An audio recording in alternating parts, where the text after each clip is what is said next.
This video shows how to properly change the pump in your Portacool Jetstream 250, 260, or 270 portable evaporative cooler. To begin, ensure the evaporative cooler is unplugged and on a level surface. Remove the media flap from the back of the evaporative cooler and then remove the Cool Comfort evaporative media.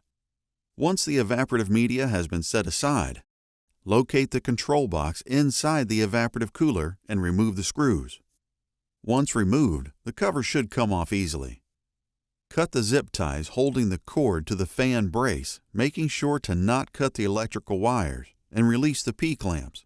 Find the pump motor cord in the control box and disconnect the cord from the switch.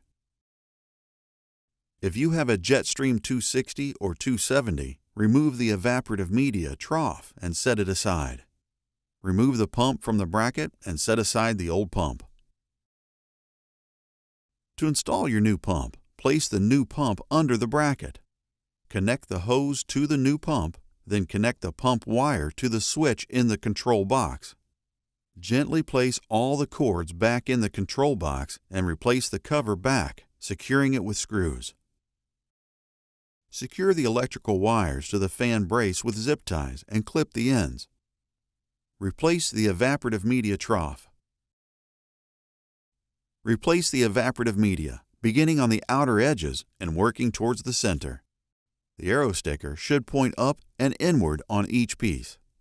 Replace the evaporative media flap and secure it with screws.